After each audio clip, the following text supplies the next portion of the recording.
right. We are back to our season 2, episode 2. Welcome back to Nourishing Lives, One Bite at a Time podcast. For those who are new here, I'm with my co-host Allison from Hi. COOCO, an AI kitchen assistant platform. And I'm one of your hosts, Primie Cegnar, founder of StellaEats, a marketplace for people with special dietary needs. Our podcasts are about relationship between food and health, lifestyle, and everything in between. In our podcast, we invite nutritionists, dietitians, farm owners, food brands to join us and share their insights and stories. And for today's episode, we have Maya, founder of Maya Eid Nutrition, based out of Toronto. And we're so happy to have her today to talk about her journey, what led her to her practice today. And of course, there's more to share about what's upcoming exciting things with Maya Ed and what's happening in the food industry. There's so many amazing things. And of course, we would love Maya to, explain more of these details as we go through our episode today. So, Maya, welcome. Aw, thank you. Thank you, Primie. Thank you, Allison. I'm excited to chat with you today. Can you please share a little bit about yourself and the Maya Nutrition? Sure. So before I started Maya Eid Nutrition, I was very much stuck in a cycle that I believe so many people can relate to. The chronic fatigue. I mean, everyone out there could use a little bit more energy, right? But the hormonal chaos, I had so much digestive issues, bloating. And like a lot of people, they're like, okay, I know, I'm just going to try clean eating, quote unquote, right? And I tried almost every trend out there to fix it. I'm talking keto, raw vegan, paleo, everything. And I was not feeling good despite it all. I was also the person who was reading every label at the grocery store. And I was stressed out about just making sure I choose the healthiest item on the menu in the restaurant. I just felt off and I wasn't physically well. And I think what was happening when I look back, I was mentally exhausted from chasing perfection, like a lot of us. And a lot of it came from, oh, I wanted to fix my body or I wanted to lose weight. And that journey just, it led me to looking at holistic nutrition from a more balanced lens. Like I went to school, I studied holistic nutrition, I became a certified nutritional practitioner. But through my training and continuing education around body image and eating issues, disordered eating, right now this is what I love to help my clients do, is find a more balanced and realistic approach. What a journey you have been. This is very much perfect line to what we have been talking about here at Nourishing Lives. Speaking of those journey you've been, can you share with our audience what was that, time that's maybe there's in between those timelines you've shared that really changes everything for you, like when you finally figured it out? Can you take us back at that time? Well, I don't know if it was like that moment, but I think it was a series of things because it was just the way I was living, the way food was occupying my mind, the way I would always be fixated on how my body looked, just overvaluing my appearance. And it just became almost like it was an obsession. And I remember there was one time I was sitting having dinner with friends and staring at the menu and like, oh, what should I eat? And instead of like what I actually wanted, and I chose the healthy thing, even though like I didn't really enjoy it. I spent the night thinking about it while everybody else had fun. Like that type of your mind not focusing on being present and enjoying life and getting the most of it. That was, I think, when it hit me. There was this obsession with eating right, and it was really ruining my ability to be social and spontaneous and present. I'm like, this is not true wellness. It's not just what's on your plate, but it's like how you feel when you're eating and how you're living your life that feels according to your values, what's important to you. And health is important to me, but there's a point where it's no longer healthy trying to be so healthy. It becomes unhealthy, if you know what I mean. Yeah. Yeah. So I know I get what you mean. Like we are living in the world who obsessed with fitness culture. Like when I scroll on Instagram or TikTok, it's all about like healthy dishes or protein shake or like exercises, workout, etc. So how do you think that could shape our view of what really healthy means and what's the cost of our energy and metabolism when we buy into it. I love that you're bringing up the social media thing, because if we look at the research, because of social media, a lot of body image issues and disordered eating have increased, especially among women, men too, but young women, like teenage girls. And we get brainwashed into thinking that healthy is synonymous with appearance, like how you look. Like Yeah. fitness has a look. Like I have clients Yes. who are like, I work out all the time, but I don't look fit. I'm like, let's talk about that. What does that mean? Where did you get the idea that fitness has a look? And I mean, look at the Olympics. Every woman there has different bodies. It was so cool to see. And they're so strong and they're so capable, and like it's just incredible to watch. But I think the idea that you can have, I want to get abs. Okay, do you know that you can have visible abs and be completely underfed, undernourished, overstressed?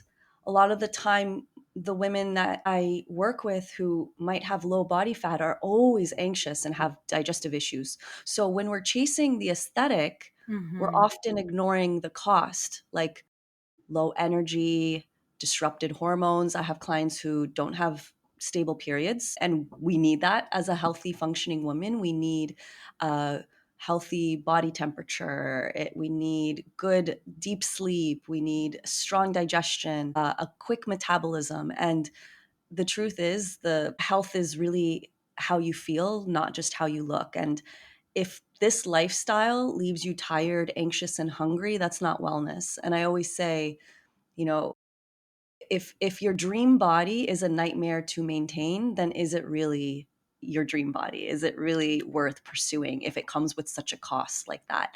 And that's where we need to work on the body image, because we realize, okay, this is costing me my mental health. Like this is not health anymore. And that's where I work with my clients to really uncover a lot of that. Yeah, that as I remember, that's also lead to what they call a yo-yo effect, where you starve yourself to death for a quite a long time, and then after that you start eating and consuming a lot of food, and Mm-hmm. went back to the unhealthy lifestyle. I mean, like let's talk about under eating. Like when I saw not only on social media but on the news today, people keep mentioning about like dieting or cleansing your metabolism with clean juice, for example, and they all lead to exhausted and burnout. So, what's the biggest myth people believed about eating less would bring health to them, and how can something like meal planning or ingredient tracking can help them flip the script? So I think there's a myth that less is better. So under Mm-hmm. eating is one of the fastest ways to wreck your metabolism, your hormones, and your energy, because your body will fight back physiologically. It will tell you. And it's really sneaky, especially when people are eating clean. They're not actually eating enough, because all the Okay. healthy food has a lot of volume. So it fills you up, which is amazing. You're getting nutrients, yes.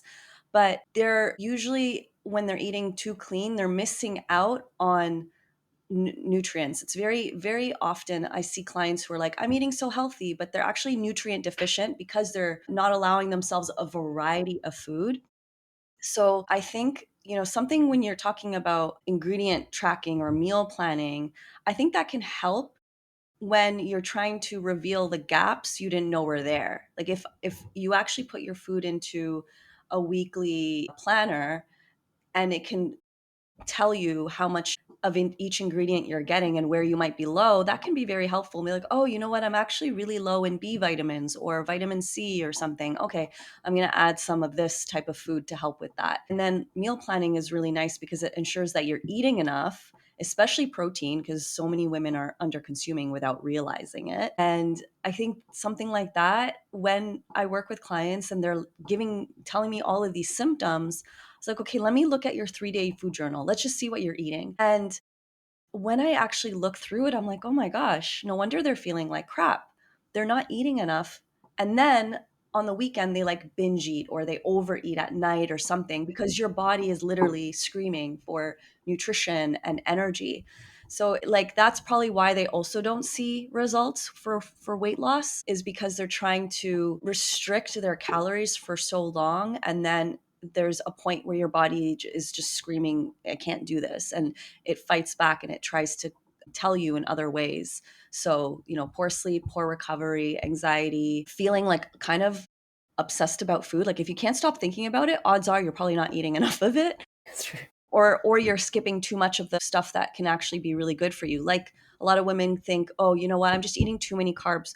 But carbs are so good at helping you manage your cravings as long as you're, eating it with protein and fats. But a lot of the time they cut carbs out, but our bodies need carbs for proper brain fuel and proper energy to perform at the gym and good sleep and hormonal health and fertility, all of that stuff. So I think it's just really important to, if you want to use an app, use it with intention, like meal planning or ingredient tracking. Use it with the intention of, I want to see how I can maximize my nutrient quality and make sure I'm getting enough, and assess if I'm eating enough calories for my body to actually thrive, rather than trying to shrink it and feeling like crap, right? So I think it's the intention behind it that really matters. Yeah, I love how you really explain and walk us through about that, because it also reminds us the emotions behind when we're eating. So can you please help bridge what you just, walk us through about under eating and all that you've underlined with how that relates to emotional eating? Can we make our audience or us understand why this comes to existence? Yeah, emotional eating isn't, it's interesting because a lot of it, if we're under eating, are physically hungry, Mm-hmm. but we can also be emotionally hungry at the same time. Mm-hmm. So it's not one or the other. Sometimes it is, sometimes it's a combination of both. And at the end of the day, we end up beating ourselves up regardless. So if we focus on emotional eating for a second, we have to remember it's not a failure, it's just a signal. So next time you are feeling that you need to, cope with some emotion that you can't necessarily handle right now, and you're tempted to go to the fridge or to the cupboard, notice what your nervous system is saying. It's saying, I need comfort, or I need to feel soothed. And I think that goal isn't to shame it, but to get curious. What am I really hungry for? Because food is most accessible coping mechanism we have, right? When we don't know how to deal with our emotions, I know we'll just stuff it down with food so I don't have to feel it. And it's almost pleasurable too. If you're in a state where you're feeling really sad, food can be that little hit of pleasure and just a little bit of a distraction. And that's okay. Totally okay. I want to make that very clear. We should not be shaming ourselves for emotional eating. We are humans with emotions. Like that's totally okay. The question is, do you have other tools in the toolbox to deal with these emotions when they come up? So it's not, emotional eating is not your only source of coping. And things like, I can give some examples of some of my clients, what they love to do when they're feeling stressed or anxious or sad or angry. There's so many different emotions, but I think it's naming it first and go, hold on, what am I feeling? What happened today? What's triggering me? Like, do a bit of an audit throughout your day. Oh, did I just get off the phone with my mom and she said something and it bothered me, and now I'm like, stressed out and triggered? Just reflecting what was the scenario that may have made you feel this way, and then choosing what's the best thing that you need to give yourself right now. What can I do for myself? Could it be maybe just going for some movement, going for a walk outside, clearing your head, journaling, breath work, calling a friend and venting? Honestly, just like, or even just planning a good, satisfying meal with enough calories and protein. Because a lot of the time we might be craving foods, not because we're necessarily emotional, but like we're probably not eating enough too. And that's another thing that can cause us emotional dysregulation, is not eating enough calories and protein in the first place. So when you're well fed and you're well nourished, I swear those cravings, just I see it, I still like think about it sometimes. I'm like, wow, I'm finally feeding myself properly, and I've been able to overcome years of disordered eating. It was like a career for me, honestly. I didn't know if I just thought that's the way it is. And I also didn't think it was that bad, by the way. I want to say nothing, like I don't want anybody to wait until they're quote unquote sick enough. I think it's so key to start asking for help, reaching out to people, reaching out to professionals in the space to find guidance around how to work on feeling more emotionally regulated and having a good healthy relationship with food in your body before it gets too late, because it really just spirals and continues to if we don't get the necessary help we need, and it ends up costing us so many years of our life and our metabolism, our hormones, our digestion, everything. And to me, I had that was that wake up call where I'm like, I can't keep living like this, even though I don't think I'm that bad, quote unquote, or I don't need to go to a eating disorder clinic. I'm not diagnosed with an eating disorder, so I don't need help. And that's not fair for me. I think that like knowing that we deserve better and we deserve to work on healing that part of us. And if you care about personal development, all of that, you want to become the best version of yourself. And with that comes a healthy relationship with food in your body, because it's something that we live in our body every day, and we have to eat food every day. Like we can't get around it. It's necessary. So I just wanted to touch on that you're never too sick to get help. That brings me to our mission to food. So I believe that all three of us have the same thing. Like for me at COOCO, I want to create a product where we can bring joy to people who cook at home and encourage them to create more like dishes at home to feed themselves. And I believe like for Primie, when she builds StellaEats, it's for people with special dietary eater, so that no one can feel left behind for the family party. And especially for you on your mission of bringing people to the nutrition and healthy life. So what can you recommend people to get back the joy of eating in their life, in their daily? I think if we work on not over analyzing every bite and let yourself just enjoy the foods and look at what are some of the food beliefs that I have and start to challenge them, because we learn these diet rules from somewhere. And I think we need to look back and reflect, where did I hear this from? Was it when I saw my mom dieting when I was 10 years old? Was it the influencer, on Instagram who's telling me this food is bad, or these foods are good, and I've just created a whole set of diet rules for myself? It does suck the joy out of food, right? So I think working on having an empowered relationship with food will bring that joy back again.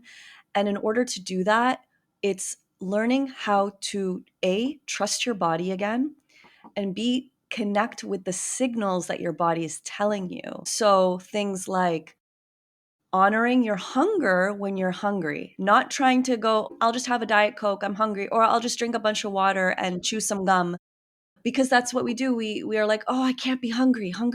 My hunger is bad. I can't be. I need to restrict, and it actually backfires on us, doesn't it? The more we think about restricting, the more our nervous system gets very activated, and the more we think about the food. But if we allow ourselves to listen to our body and go, okay, I'm hungry and I'm going to eat until I'm satisfied, until I'm full, but not stuffed, because no one likes walking around feeling overly stuffed. It's never a pleasant feeling.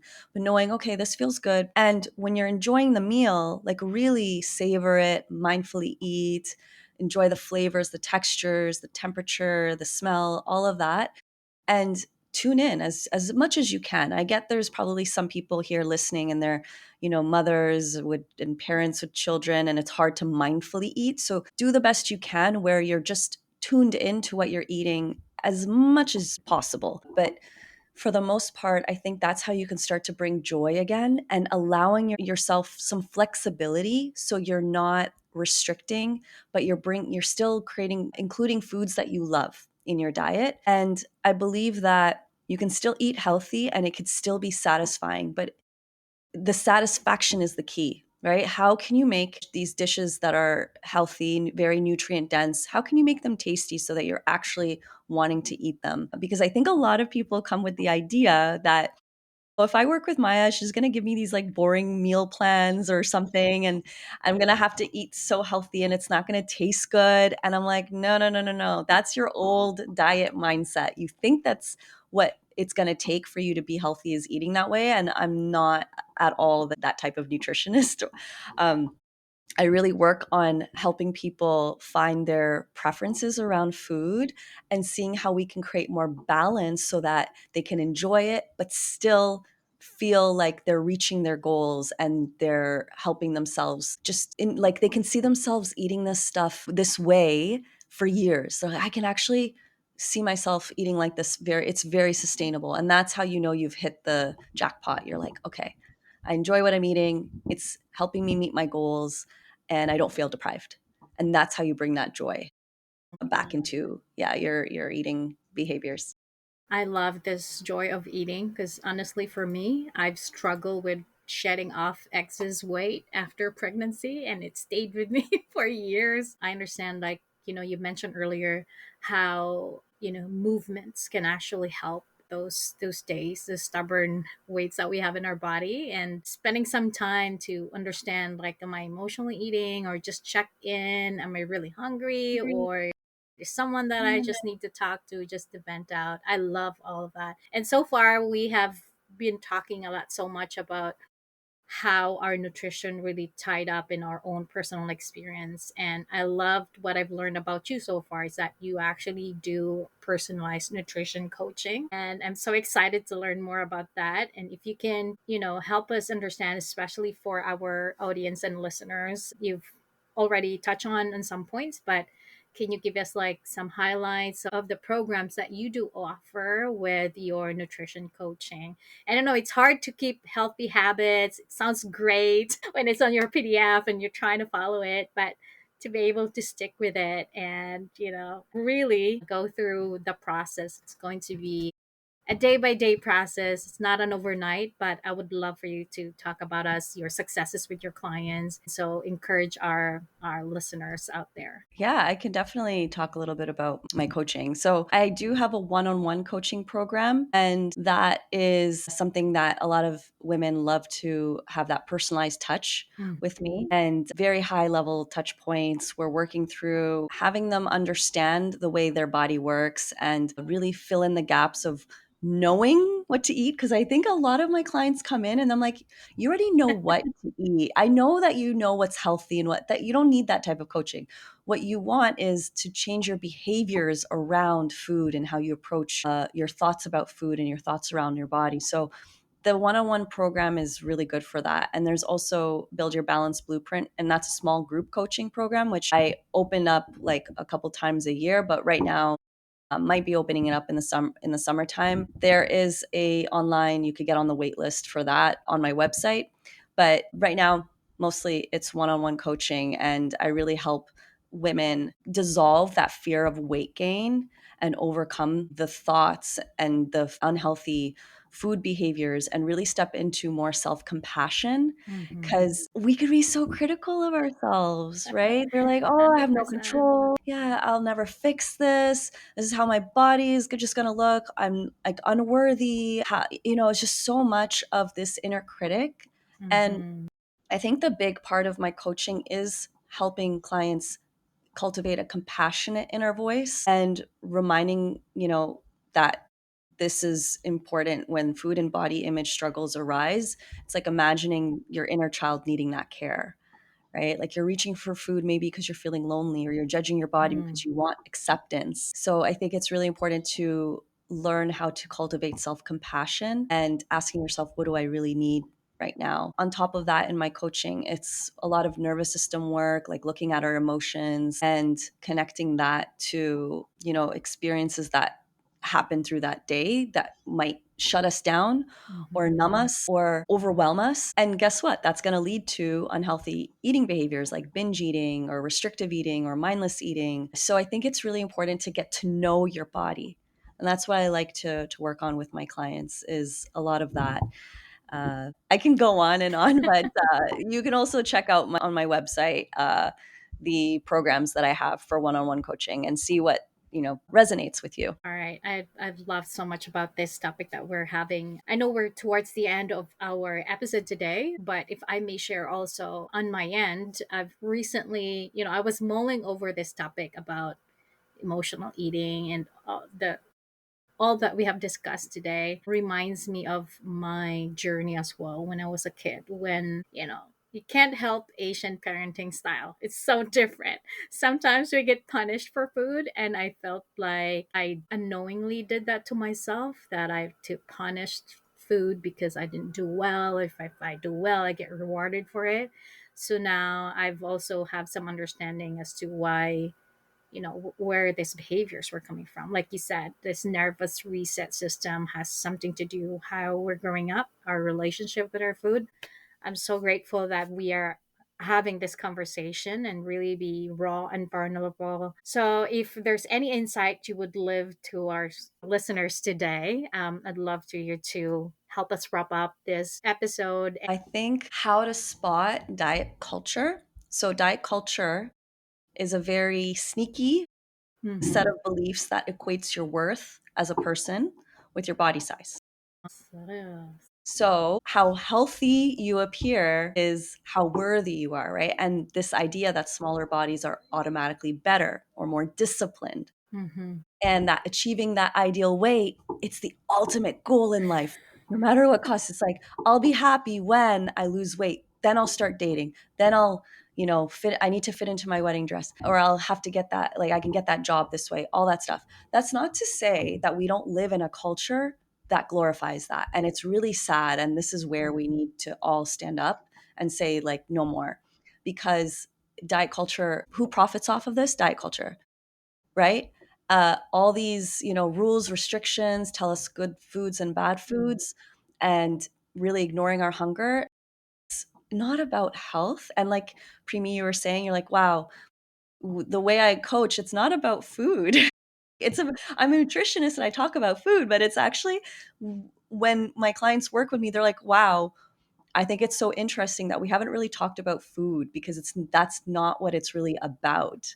It's never really about the food. It's about our beliefs and how the industry profits off of our insecurities and calls it lifestyle changes and stuff like that.